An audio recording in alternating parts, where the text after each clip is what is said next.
très heureuse de vous retrouver sur Médien TV pour 11 dit tout, chaque fin de semaine bien sûr, le samedi et le dimanche de 10h à 11h. Aujourd'hui, nous sommes le samedi et je vous donne tout de suite notre sommaire. Depuis la rentrée, le samedi on démarre par quoi ? Nous démarrons par l'aliment de la semaine et le gros plan aujourd'hui sur le pain. Un bon match entre le pain blanc et le pain complet. Ensuite, notre rubrique de développement professionnel, nous tenterons de répondre à cette question. Le bonheur au travail peut-il être absolu ? On va voir. Après, on parle de quoi on parle avec notre femme inspirante de la semaine. Fatem Zahra Mzioud Benni s'est installée, elle est là pour nous raconter son parcours. Et on finit par une autre question. Docteur, suis-je infertile ? C'est notre interview santé d'aujourd'hui avec le docteur Amin Bititi. Tout ça et en détail dans quelques instants et pour l'heure bien sûr. Je retrouve et j'accueille pour vous mes invités. À tout de suite.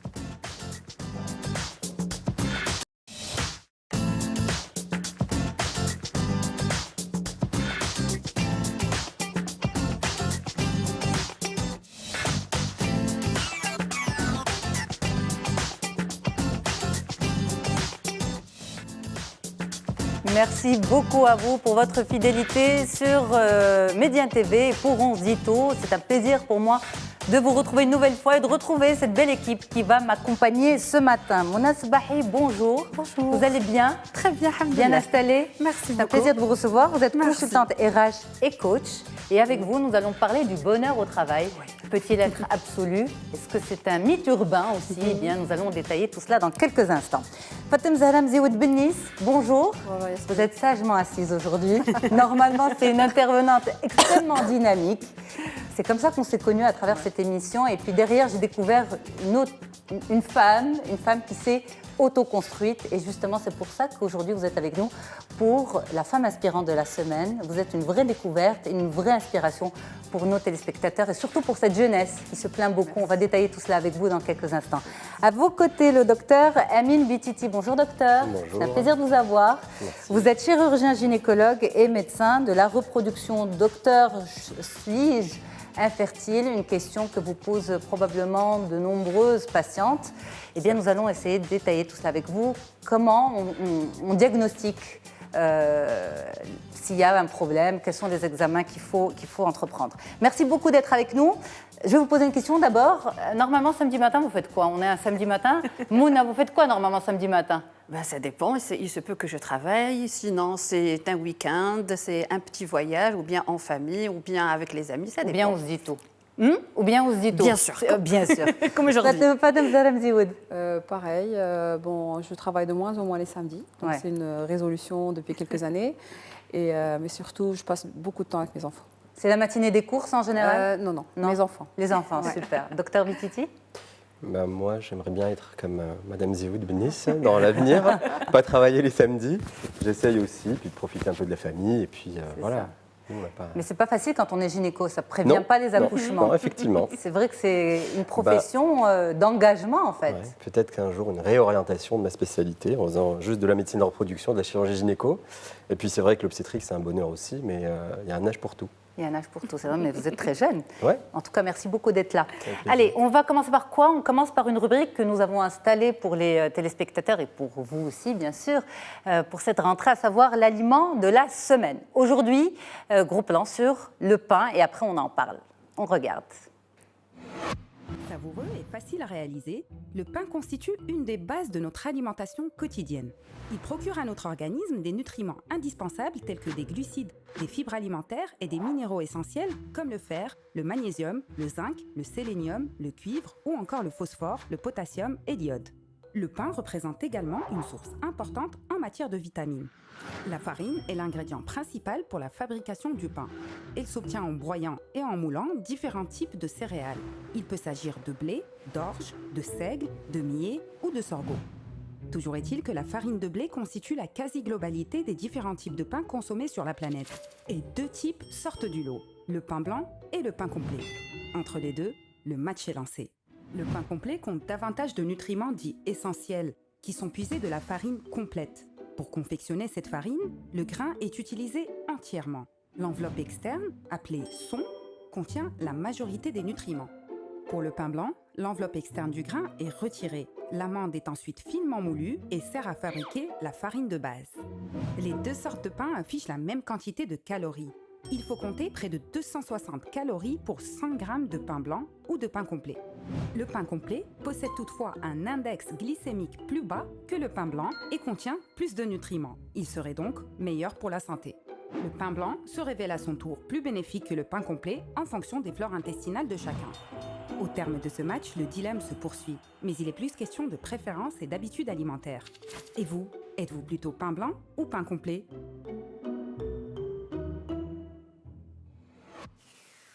Et la question s'impose, êtes-vous plutôt pain blanc ou pain complet? Je fais le tour de table, docteur Bititi Amine. Pas très pain. Pas très pain du tout, c'est vrai? Pas très pain, mais plutôt salade. Et puis, Pour un petit déjeuner aussi? Ah, pour un petit déjeuner, c'est autre chose. C'est plutôt des œufs au plat avec un peu de fromage et puis voilà. Ouais.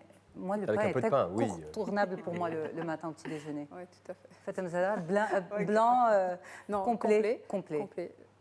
D'abord parce que je suis diabétique, donc c'est très déconseillé. En tout cas pour la perte de poids, c'est très conseillé.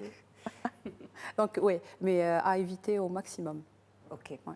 Mouna? Je préfère le pain complet. C'est vrai? Oui. Donc pain complet pour tout le monde. Le match est gagné pour le pain complet aujourd'hui sur le plateau d'On se dit tout. On va parler de quoi maintenant? Eh bien, on va parler du bonheur au travail. Doit-il être absolu? C'est notre rubrique au boulot de la semaine.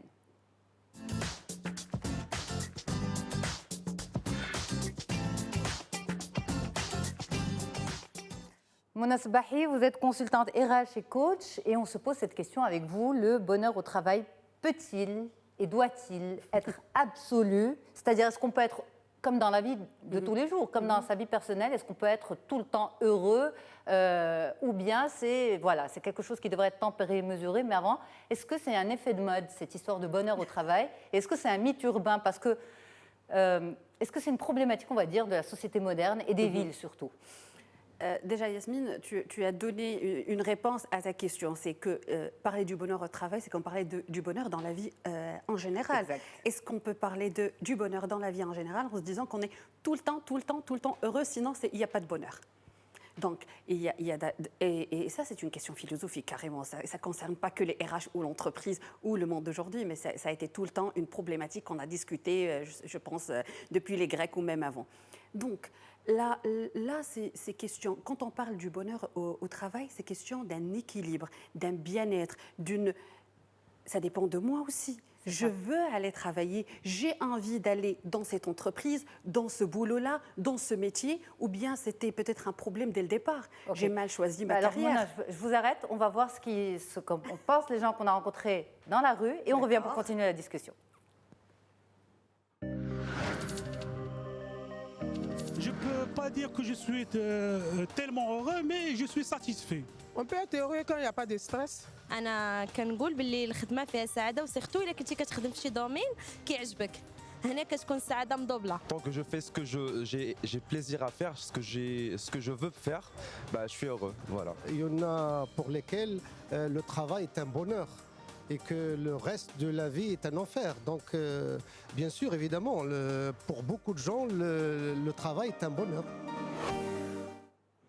Donc le travail peut être une source de bonheur, mais ce qui est bien aussi, c'est cette nuance entre bonheur et satisfaction. Est-ce que le mot a été d'emblée peut-être mal utilisé? On parle de bonheur au travail, et lorsqu'on pense au terme bonheur, on pense véritablement à cet épanouissement absolu, alors que la satisfaction est beaucoup plus tempérée et mesurée. Vous en pensez quoi? C'est les deux. Il n'y a pas de bonheur sans satisfaction. Ça va de soi. Et il n'y a pas de bonheur sans épanouissement. Il n'y a pas de bonheur sans des conditions correctes de travail. Et tout à l'heure, juste avant d'aller voir ce que les gens pensent du bonheur au travail, je parlais de l'individu dans son choix de carrière, dans son choix de métier. On sait qu'aujourd'hui au Maroc, nous avons une grande problématique d'orientation. Beaucoup de gens vont vers des métiers ou vers des branches dont ils savent presque rien. Et donc, dès le départ, ils partent mal. Et ils se retrouvent dans un domaine, dans une entreprise, dans un métier qu'ils n'apprécient pas, qu'ils n'aiment pas. Donc là, c'est déjà, il y a de l'individu dans son choix de départ. C'est primo. Secondo, avant même d'arriver dans son milieu professionnel. Bien sûr, bien sûr. Il est dans un domaine, il a fait une spécialité, il a carrément son diplôme, mais dans un domaine qu'il n'apprécie pas. Il n'y a pas de passion, il n'y a pas d'engagement envers ce métier ou envers ce domaine-là. Donc il y a ça, il y a un départ, un mauvais départ. Puis il y a l'entreprise. Comment est le système de management en général, les conditions de travail, l'ergonomie, l'évolution de carrière. Si vous êtes dans une entreprise où il n'y a rien de tout ça, et Dieu sait combien il y en a, si vous êtes dans une entreprise où vous êtes mal considéré, vous en parlez en tant que spécialiste RH, bien sûr. Bien sûr. Et j'étais des deux côtés de la barque. J'étais aussi bien DRH et aujourd'hui, je consulte dans des entreprises, mais j'étais aussi salariée. Aussi bien dans le secteur public que dans le secteur privé. J'ai vu les deux. Donc vous avez une bonne vision globale d'ensemble sur le terrain. Oui, surtout par rapport à ça. Et c'est une discussion qui revient assez souvent. C'est-à-dire, est-ce que je suis satisfait? Est-ce que je suis bien? Et ça en découle, est-ce que je suis heureux dans ce que je fais, dans ce travail-là? Donc, il y a de l'individu et il y a les conditions, puis il y a le système de management. C'est un tout. D'accord. Mais aujourd'hui, sommes-nous suffisamment mûrs par rapport à cette question de bonheur au travail? Ou bien on a pris le terme bonheur dans son absolu, perfection, et on s'est dit, bon moi, l'entreprise ne me facilite pas ça, donc je ne suis pas heureux au travail, dans mon travail. Et donc je ne travaille pas. Et donc je travaille mal, et donc je ne travaille pas, et donc je ne suis pas bien. Et je passe la journée à râler, je vais prendre autant de certificats de maladie qu'il en faut. Tout à fait. Et je vous laisse finir les conséquences. Le minimum possible, et je vais y rester quand même. Le travail, c'est un axe parmi d'autres dans la vie. Si on a mal compris cela, si on considère que le travail, c'est toute la vie, et donc on pourrait bien mettre plein de choses dans ce domaine de travail, c'est-à-dire je suis mal dans mon couple, je suis mal dans ma famille, je suis mal avec mes amis, je suis mal dans ma peau, et je vais juste tout mettre sur le travail, alors que c'est un tout à prendre en considération. Donc pour répondre à ta question sur la maturité par rapport à cette notion du bonheur, je pense qu'on est en route pour rester optimiste, de comprendre c'est quoi le bonheur dans le travail, parce que si on a mal compris le bonheur dans sa vie en général, c'est sûr qu'on va être à côté de la plaque même par rapport au bonheur au travail. Est-ce que c'est par exemple, j'ai entendu dans le reportage comme quoi le bonheur, il y a du bonheur dans le travail quand il n'y a pas de stress. Est-ce qu'il y a un travail où il n'y a pas de la pression? Est-ce qu'il y a un travail où il n'y a pas des objectifs à atteindre? Et donc, il y a du stress. Maintenant, stress positif ou négatif. C'est-à-dire, on a besoin de cette dose. Maturité-là, ce recul-là dont je parlais tout à l'heure. En tout cas, la problématique est importante parce que ça impacte aussi le rendement au niveau de l'entreprise. On va poser la question aux personnes qui sont avec nous. Fatem Zahra Mzioud Benis, vous êtes coach, conférencière, vous êtes chef d'entreprise. Est-ce que cette notion est importante pour vous? Le bonheur? Au travail. Au travail, on parle du bonheur au travail. Je ne fais pas la différence parce que la vie pour moi est un ensemble de choses. Il y a le travail, la famille, le couple, les amis, tout ça. Et pour moi, je dois trouver mon équilibre. Et aussi, c'est question de calcul, puisque sur une journée, je passe au moins 8 heures au travail. Donc, je ne suis pas heureuse, c'est que la moitié de ma vie, je ne suis pas heureuse. Et ça, ce n'est pas bon. Donc, pour moi, c'est une notion absolu. Après, c'est vrai que j'aime pas le mot absolu parce que je trouve qu'il n'y a pas d'absolu. Et donc, le bonheur diffère d'une personne à une autre. Mais pour moi, c'est très important. Vous êtes aussi chef d'entreprise. Oui. Alors, comment vous mesurez le bonheur de vos salariés? Je pense que quand ils vont entendre ma réponse, ils vont. Je sais pas si j'aimerais bien voir leur réaction. En tout cas, je pense qu'on n'a pas la même perception des choses. Mais je pense que quand ils viennent le matin souriants, c'est pas toujours évident de se réveiller le matin et de venir faire des choses. Quand ils restent tard parce qu'ils ont des objectifs et que je leur impose rien, mais ils le font de leur propre initiative. Et aussi quand ils ont de bonnes primes. Je pense aussi ça. C'est sympa aussi. Oui, mais le bonheur, c'est quand ils se sentent à l'aise. Et je pense que c'est très important qu'un salarié se sente à l'aise et qu'il veuille venir chaque matin, se réveiller chaque matin pour aller au travail. Et pas obligé de venir. Non. Docteur Bititi, moi personnellement, je me suis toujours posé cette question. Le bonheur d'un gynécologue obstétricien, parce que vous l'êtes également, vous accouchez des jeunes mamans, des femmes, ce que l'on ressent lorsqu'on sort un petit être du ventre de sa maman. Est-ce que c'est ça votre bonheur au travail? Ça en fait partie. C'est très jouissif de partager ça avec le papa et la maman. Avant, le papa était absent de l'accouchement, et puis maintenant, il participe de plus en plus. Donc, ce bonheur, je le partage avec eux, et puis je sais que, en tout cas, eux, ils me remplissent, et puis moi de même. Donc, c'est vrai que c'est très, très important pour moi, d'autant plus aussi les gens qu'on aide à la procréation. Puis, quand quelqu'un m'annonce que c'est positif, le test, c'est un bonheur qui dépasse tout. Ça me remplit beaucoup, beaucoup, beaucoup ça. Les deux. Alors, nous avons partagé la thématique avec nos téléspectateurs sur nos réseaux sociaux et nous avons des questions pour vous, Mona Sbahi. Alors, on a une première question qui dit « Malgré ma volonté de bien faire, je me heurte à des supérieurs figés. Mon énergie se transforme en frustration. Comment faire ?» Vous n'êtes pas un arbre, bougez. Bougez carrément, partez. Ben oui, vous savez, c'est simple. Mais avant de dire à une personne bouger, quitter, il ne faut pas analyser. Son sac aujourd'hui et quitter le lendemain. Non, c'est pas ça. Mais c'est-à-dire, mettez-vous dans cette optique de quand je ne suis pas satisfait des conditions, quand je trouve, il dit qu'il fait beaucoup d'efforts, il est là, il est engagé, il essaye de son mieux, mais il se heurte toujours à des personnalités qui sont peut-être toxiques, négatives. C'est ça, il faut se mettre dans cette optique de quand je ne suis pas satisfait dans un endroit et que j'ai fait de mon mieux pour changer des choses, je me suis engagée. On est passé par la remise en question, bien sûr. Voilà. Et on passe par la remise en question. Et puis, c'est aussi une gestion de carrière. Je ne suis pas liée par des liens de sang à cette entreprise ou à cette boîte ou à ce travail. Même quand on est lié par des liens de sang, vous avez beaucoup de personnes. Vous avez beaucoup de personnes qui quittent. Bien sûr, l'entreprise familiale aussi. Oui, exact. Quand ils ne sont pas satisfaits, quand ils ne sont pas épanouis, et donc ils ne sont pas heureux. C'est ça. Alors, on a une autre question pour vous. Pour moi, travail et bonheur ne sont pas compatibles. Comment l'envisager ? Ça, je pense, il part de l'histoire parce que le mot grec du travail, il vient d'un instrument de torture. De torture. Donc, je pensais ça. En fait, si la personne, c'est pourquoi j'ai dit il y a de l'individu dans tout cela. Si je pense et si j'ai cette croyance que travail et bonheur ne vont pas ensemble, ben, quelles que soient les conditions, ça va être toujours dans ma tête. Faire l'effort pour travailler, c'est quelque chose de décevant, c'est quelque chose qui mène vers un effort malheureux en quelque sorte. Mais ça, il faut aussi essayer de comprendre pourquoi ça s'est inscrit comme ça. Bien sûr, il faut faire un travail sur soi. Il faut aller se faire accompagner, comprendre ses mécanismes, comprendre ses sources de plaisir, de motivation et voir pourquoi il voit son travail comme étant toujours, quelles que soient les conditions, une source de peine. Est-ce qu'on peut répondre à cette question? Le bonheur au travail doit-il et peut-il être absolu? Absolu, non. Rien n'est absolu dans la vie. Absolu. Et je tiens à souligner quelque chose. Si on parle aujourd'hui du bonheur au travail, c'est parce qu'il est lié et intimement à la performance. Le travail, l'organisation, l'entreprise n'est pas un spa de luxe. Si on pense aussi, on en parle de plus en plus de ce bien-être dans le travail, de ce bonheur dans le travail, c'est parce qu'il est lié à la performance. Des gens qui ne sont pas bien dans ce qu'ils font ne donnent pas, ne produisent pas. Ils vont faire le strict minimum pour toucher leur salaire en fin du mois et bien sûr pour ne pas faire une bêtise et être licenciés. Mais à part ça, ils ne vont pas se donner, ils ne vont pas être dans la créativité, l'innovation, donc bien faire ce qu'ils font. Et on en voit tous les jours, que ce soit dans l'administration ou dans le secteur privé. Les gens qui ne sont pas satisfaits de ce qu'ils font, ben, ils font le strict minimum. En tout cas, celle qui n'a pas fait le strict minimum, c'est bien Fatem Zahra Mzeoud Benis. Oui. Ça me donne une bonne perche pour rebondir. C'est notre femme inspirante de la semaine. Merci beaucoup, Mona Sbahi. Vous êtes consultante RH et coach. On reste ensemble, on continue l'émission ensemble.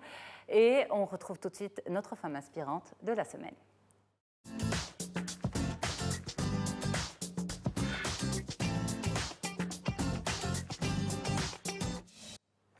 Fatem Zahra Mzeoud Benis, bonjour. Bonjour. Merci beaucoup d'être là.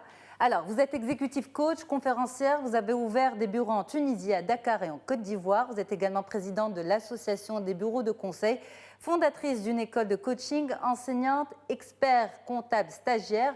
Je ne peux pas le dire, enfin, je suis obligée de lire parce que le CV est très long.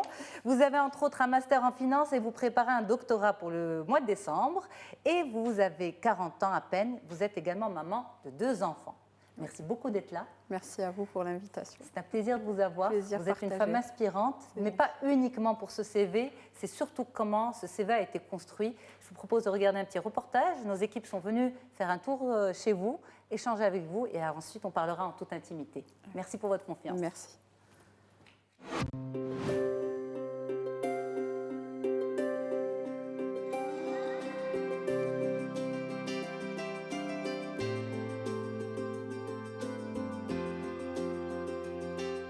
je suis Fatem Zahra Mzioud Benis, je suis expert consultante, je suis coach de dirigeant, je suis fondatrice d'une école de coaching, je suis la directrice générale de AIM Performance, cabinet qui est ici au Maroc, en Tunisie, au Sénégal et bientôt Inch'Allah en Côte d'Ivoire. Et pour terminer, je suis la présidente de l'association des bureaux de conseil et de formation du Maroc, qui est la BCF. Dans mon domaine, j'ai pas de journée type. Aujourd'hui, je suis au bureau, je fais de la production. Demain, je suis en clientèle chez un client, je suis en intervention, je suis en formation, je fais une conférence. En fait, mes journées ne se ressemblent pas et c'est ce qui pimente mon quotidien.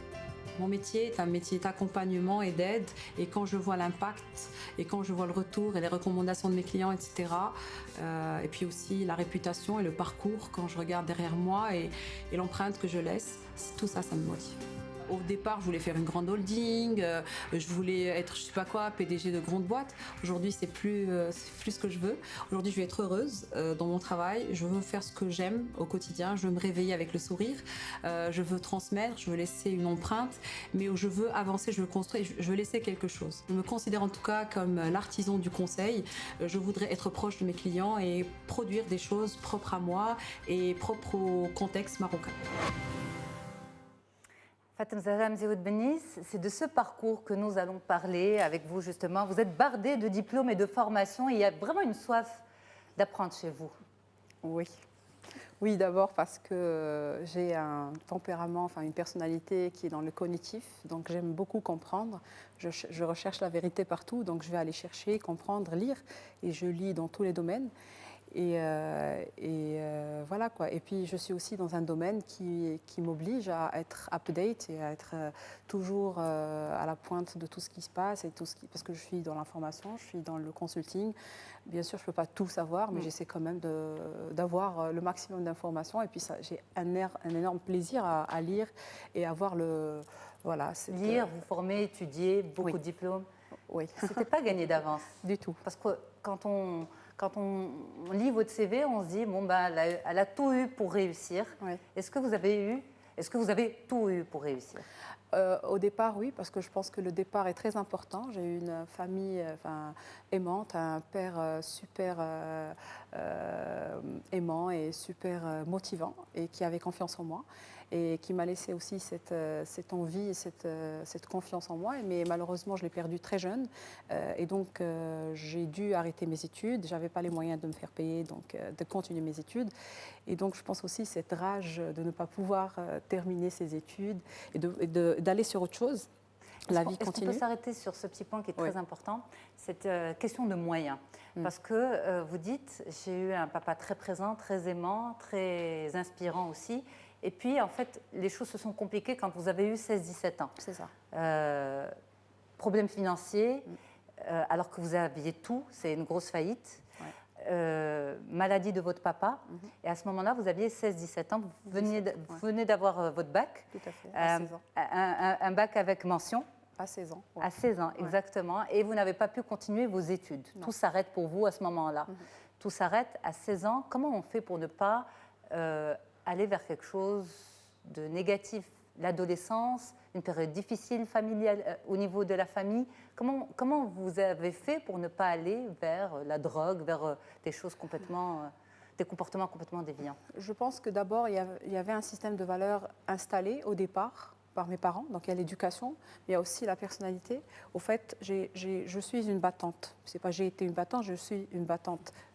J'ai créé ma propre boîte à 15 ans. Donc voilà, je voulais réussir, l'accomplissement de soi. Bien sûr, j'avais une autre vision, une autre trajectoire qui n'a pas su se concrétiser à l'époque. Mais je pense que l'élément important, c'est une émotion qui était très importante, c'était la colère. La colère et la rage. Vous en vouliez à qui? J'en voulais à la vie. Et pourquoi moi? Beaucoup de personnes se posent cette question, pourquoi moi? Pourquoi que moi? À qui? Non, mais au fait, j'ai décidé de ne pas me comparer aux autres. J'ai décidé de canaliser mon énergie sur moi-même et j'ai décidé de prouver à moi-même et aussi prouver à l'entourage que je pouvais m'en sortir toute seule. Et que, donc voilà, est-ce que j'étais autonome ou j'ai construit cette autonomie? J'en sais rien, mais en tout cas, ça s'est fait comme ça. Et puis, l'amour aussi de ma famille, donc je me suis sentie responsable de ma famille. Et donc, à 17 ans, responsable de votre maman, de votre frère? Tout à fait. Votre papa a eu une grave maladie, il est parti. Donc, aussi jeune, vous vous êtes senti responsable de tout le monde, après avoir eu un niveau de vie qui était ce qu'il était, avec un papa qui était dans les affaires. Et du jour au lendemain, on se retrouve avec rien. On se retrouve avec rien. Vous étiez brillante au niveau des études. Comment vous avez pu remettre le pied à l'étrier? Avec, je pense, beaucoup de... La vérité, quand tu me poses cette question, je ne sais pas, parce que ça fait 20 ans. Et tout ce que je sais, c'est que j'ai beaucoup travaillé, c'est que j'ai toujours cru en moi, j'ai toujours su que je pouvais y arriver. Au fait, c'est ça. Au fait, j'ai toujours su que je pouvais y arriver, que j'allais y arriver, et que voilà, le travail, c'est le travail. Ça va payer un jour, je ne savais pas quand. Et j'avais aussi le soutien de la petite famille. Donc, et aussi, je pense que c'est cette responsabilité aussi. Je devais me battre, je voulais battre ce destin. Voilà.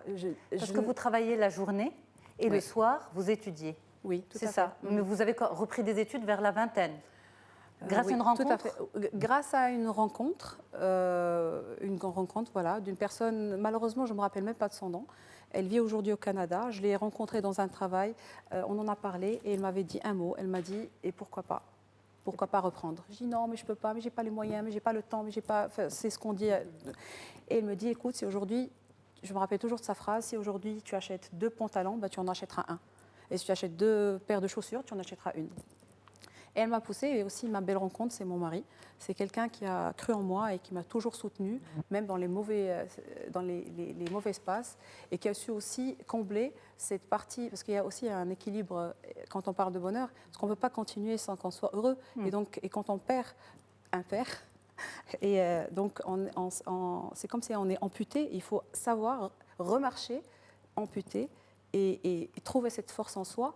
Et donc, quelque part, avec l'amour, quel que soit ce type d'amour, que ce soit d'une maman ou d'un frère ou d'un mari, ça permet de continuer, parce que la vie continue, rien ne s'arrête. Alors, vous êtes notre femme inspirante de la semaine. Qu'est-ce que vous pouvez répondre à cette jeunesse qui ne croit pas, qui ne croit plus en son avenir? Eh ben, ce que je veux leur dire, c'est que la vie ne s'arrête pas, ni à une perte, ni à une personne, ni à un événement, ni aux moyens financiers. La finance n'est qu'un moyen. Et nous sommes le premier et le seul outil.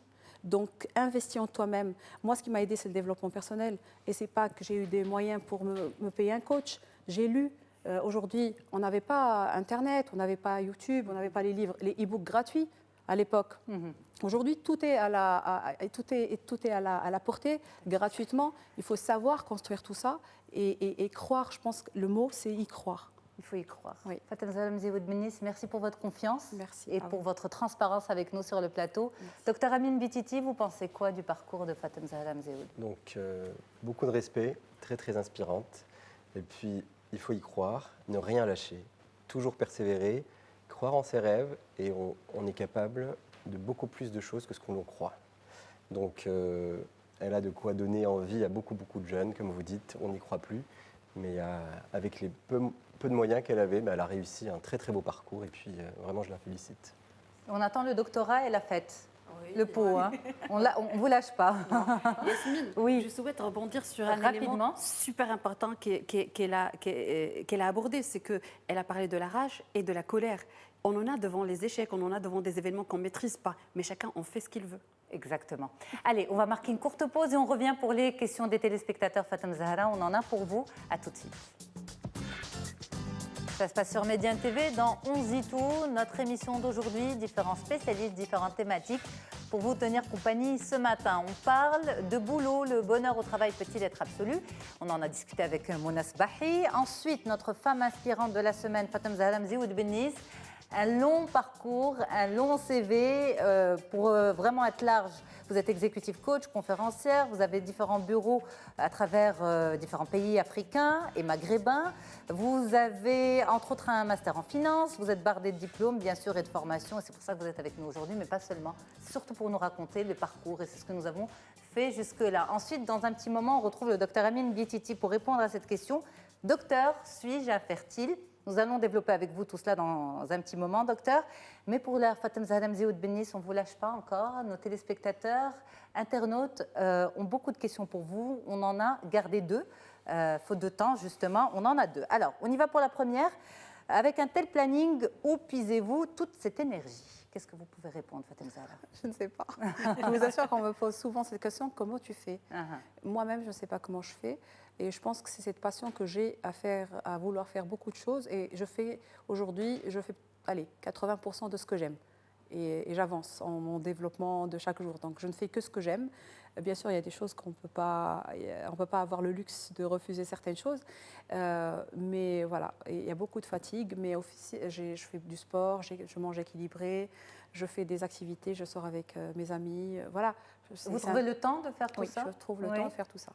Et maman, bien sûr, vous êtes maman. Oui, ça, c'est un autre métier. Ah, ça, c'est un métier à part. Absolument. Alors, on a une autre question. Un téléspectateur dit, en fait, pouvons-nous dire que vous avez réussi à transformer votre vie en conte de fées? Un conte de fées commence en général mal et se finit bien. Votre vie n'a pas vraiment mal commencé. Il y a eu une grosse épine. Non, j'étais pas, j'avais pas une vie misérable. Je suis passée par une très très mauvaise passe qui a longuement duré, qui m'a demandé beaucoup d'énergie, beaucoup d'efforts, beaucoup d'émotions, beaucoup de travail.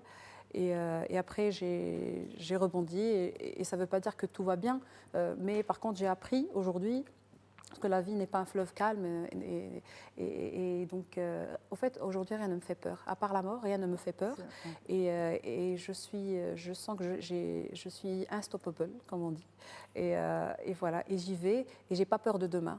Parce que je me dis que j'ai réussi à tout reconstruire. Et ça, je le dis à tout le monde. Regardez toutes vos expériences. Vous êtes tous, vous en êtes remis tous. Donc, vous avez tous vos propres ressources en vous-même. Il faut juste savoir les déclencher et savoir les faire opérationnaliser.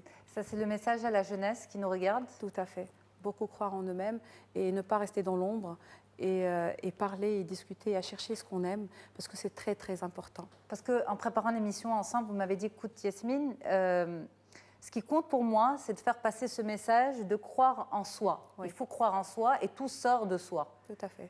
Je pense que c'est l'élément clé. Je pense que beaucoup de personnes perdent l'estime de soi, de confiance en soi, mais ils ne le testent pas pour avoir une confiance, parce que la confiance et l'estime, elle est dans une échelle comme ça, donc elle est en dents de scie, ça. Oui. Mais c'est en l'alimentant avec les réalisations, les satisfactions dont parlait tout à l'heure Mouna, c'est ça, et ça peut être des petites satisfactions, ça permet d'avoir de l'énergie, parce qu'on ne peut rien faire sans son énergie, et c'est tout un processus de travail sur soi. Mais on ne peut pas avoir un résultat comme ça juste en espérant, juste en rêvant. Un rêve reste un rêve.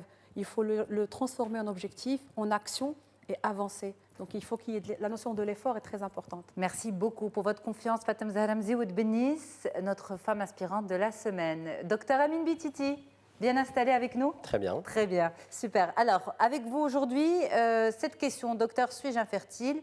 À tout de suite pour la rubrique santé.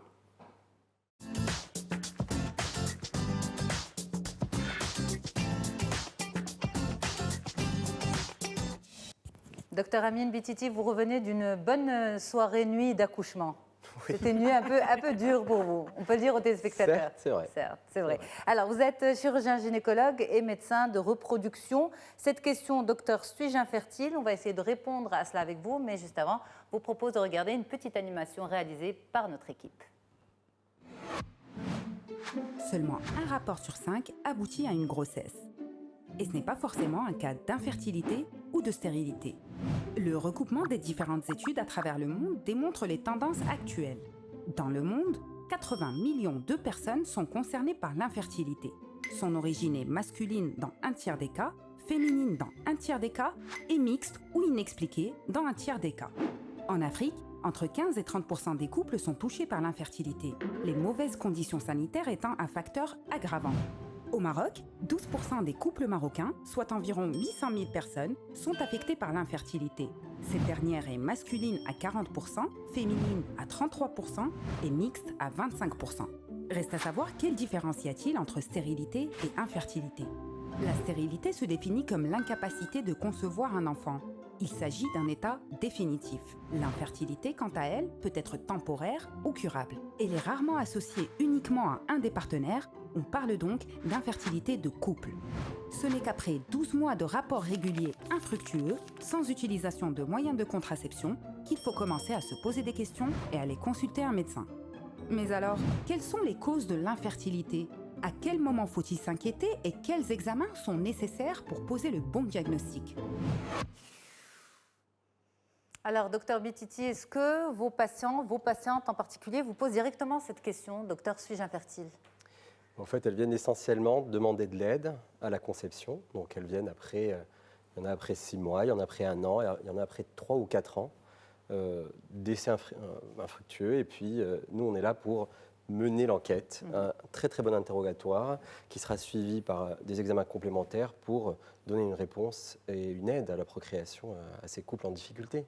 Alors la question qui revient souvent, c'est la trajectoire pour arriver au résultat. Est-ce que l'approche justement diffère d'une femme à une autre, de son âge, de son profil, de son cycle? Est-ce que c'est une femme qui a un cycle régulier, irrégulier? Oui, complètement. Donc on commence déjà par l'âge de la patiente, la durée de l'infertilité, est-ce qu'ils ont déjà eu des enfants ou pas? C'est important aussi. Hein. Très important, la régularité des cycles. Est-ce qu'ils ont des rapports fréquents? Est-ce qu'ils habitent ensemble? Parce que des fois, je reçois des gens qui... le monsieur habite dans le sud, la dame, il habite ici, puis ils se voient au moment de l'ovulation, alors que ce n'est pas comme ça qu'il faut faire. C'est plutôt augmenter la fréquence des rapports, du 8e jour au 20e jour du cycle, aider les patientes qui n'ont pas des cycles réguliers, parce qu'elles ne le savent pas, des fois elles ont leurs règles tous les 3 à 4 mois, donc leur dire qu'il faut vous aider à ovuler, parce que sinon vous ne pouvez pas concevoir, vous n'avez pas les mêmes chances qu'une dame qui ovule tous les mois. Et puis c'est surtout informer ces couples-là et mettre l'homme aussi sur la table, parce que souvent c'est que la femme qui vient, et puis de plus en plus les hommes se sentent aussi concernés, parce que comme vous avez vu dans le reportage, 40% des hommes sont en cause aussi de cette infertilité-là.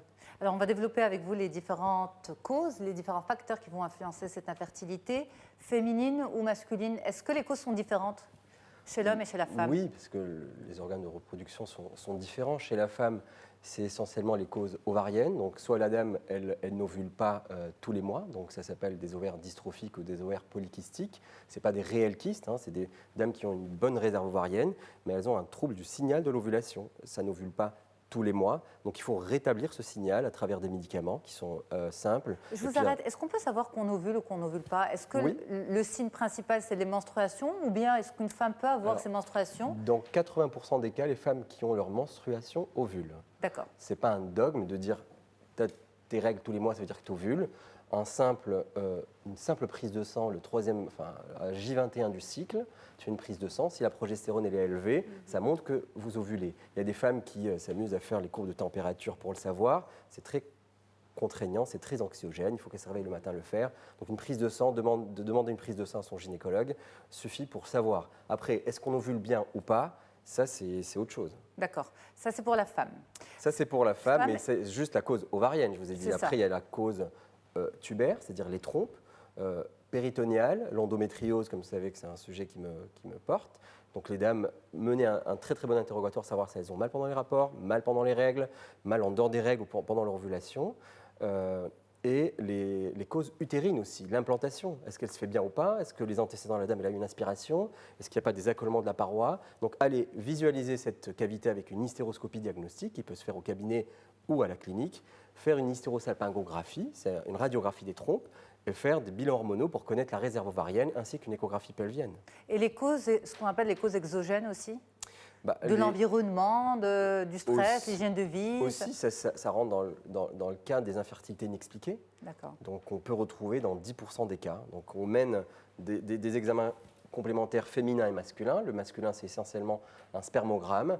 Aussi des sérologies, hein, bien sûr, tout ce qui est HIV, hépatite B, hépatite C et syphilis, obligatoire avant toute assistance médicale à la procréation. Et si on a un spermogramme qui est normal et un bilan féminin normal, on est dans le cadre d'une infertilité inexpliquée. OK.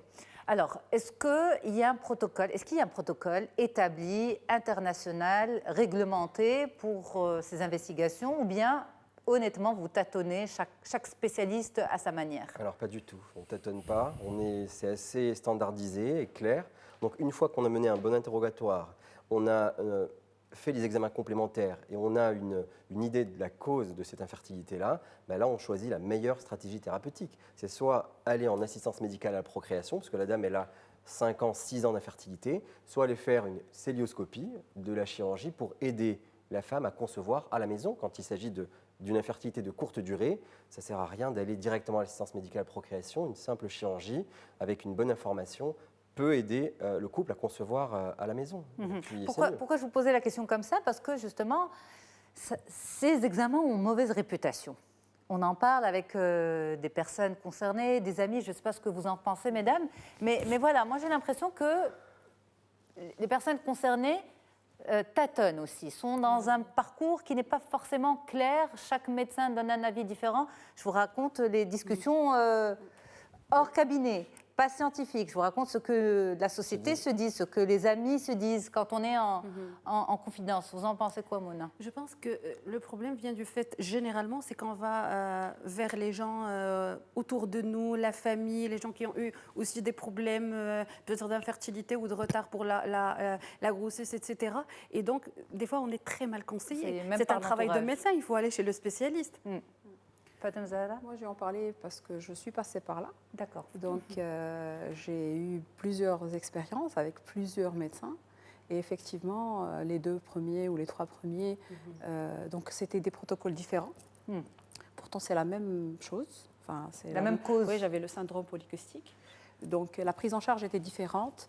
La prise en charge aussi du patient, parce que moi, je pense que je veux faire passer comme, en tout cas, mais ça, c'est que la femme est très touchée, enfin, je pense le couple, mais la femme, il faut un accompagnement, je pense, psychologique durant ces traitements-là.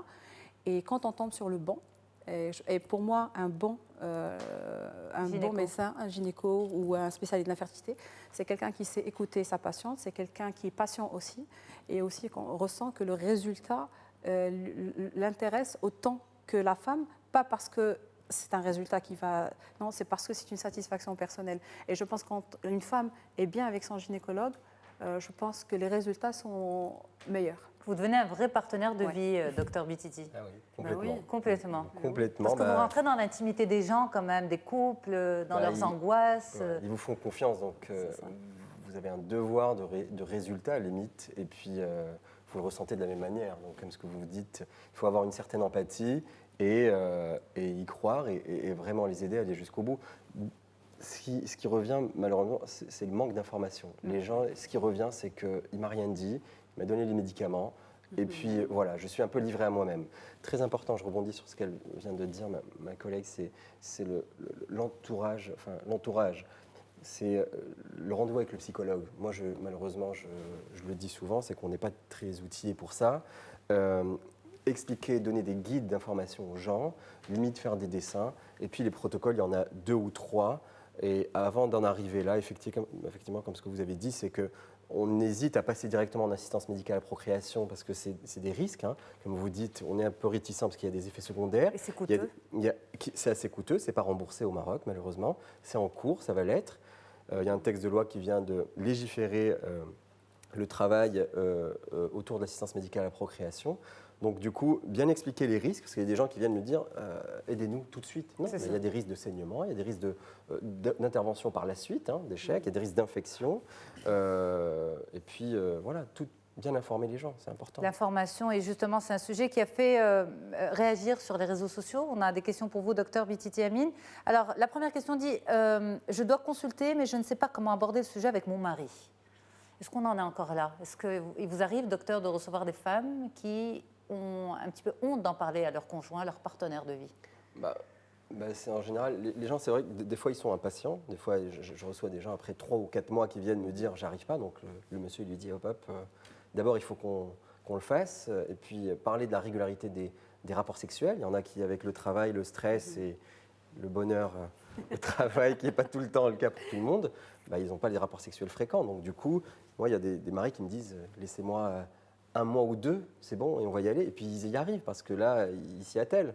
Mais oui, effectivement, c'est un sujet tabou parce des fois, elle se dit moi, j'ai tout qui est bien. Je vous ai vu, j'ai tout qui est bien. Ma crainte, c'est de lui dire ça peut le froisser, sa masculinité ou sa virilité peut être touchée, écorchée. Et puis, puis elles ne veulent pas toucher à ça. Alors qu'il faut le dépasser, il faut aller de l'avant, et il faut le mener, il faut le faire venir, quoi. Alors, on a une question qui revient par rapport au parcours. J'ai entendu tellement de choses négatives sur les longs parcours avant d'identifier la raison exacte. Cela m'angoisse. Est-ce justifié? Comment vous pouvez rassurer? Rassurer, c'est qu'il faut... nous, on a mis en place une standardisation, un questionnaire standardisé, où déjà en salle d'attente, la dame, elle rentre te voir avec des questions déjà posées. Donc, on sait un peu comment orienter nos recherches, nos examens complémentaires. Je trouve que c'est important. Laisser le temps, donner le temps, c'est un interrogatoire qui est très très important pour après cibler ces options, ces différentes options, que ce soit la célioscopie, que ce soit l'hystéroscopie parce qu'il y a un polype dans la cavité, que ce soit directement les inséminations avant de passer à l'assistance médicale à la procréation, que sont la fécondation in vitro en soi ou l'injection du spermatozoïde dans l'ovule, ça s'appelle l'ICSI. Donc tout ça, c'est pas justifié d'avoir peur, il faut consulter le spécialiste qui a étudié ça. Et on a 8 centres, enfin plus une quinzaine de centres au Maroc qui travaillent bien, donc il faut y faire confiance à son médecin. Et la communication, ça c'est extrêmement important parce que c'est ça qui rassure les patients, c'est ça qui rassure les couples. C'est au-delà du bon travail scientifique que vous pouvez faire en tant que spécialiste, c'est aussi l'empathie dont vous avez parlé. Ça joue beaucoup. Oui. Ça joue énormément. Merci beaucoup, c'était un plaisir d'être avec vous. Partagez. On arrive à la fin de notre rendez-vous d'aujourd'hui. Je rappelle mon tour de table, Mona Sbahi, consultante RH et coach. Fatem Zahra Mzioud Bennis, vous êtes beaucoup. Vous êtes bien sûr executive coach, conférencière, vous avez différents diplômes et vous étiez aujourd'hui notre femme inspirante de la semaine. Je pense que vous avez donné envie et donné beaucoup d'espoir. Et vous avez secoué un petit peu cette jeunesse qui croit plus trop en son potentiel. Et à vos côtés, Dr Amine Bititi, vous êtes chirurgien gynécologue et médecin de reproduction. Cette émission sera disponible sur notre site mediantv.com et elle sera rediffusée en semaine sur Médien TV. Merci à toutes et à tous pour votre fidélité. Un grand merci à toute l'équipe, à Tanger, Rabat et Casa pour le suivi de l'émission. À bientôt. On se dit à demain en fait. Au revoir.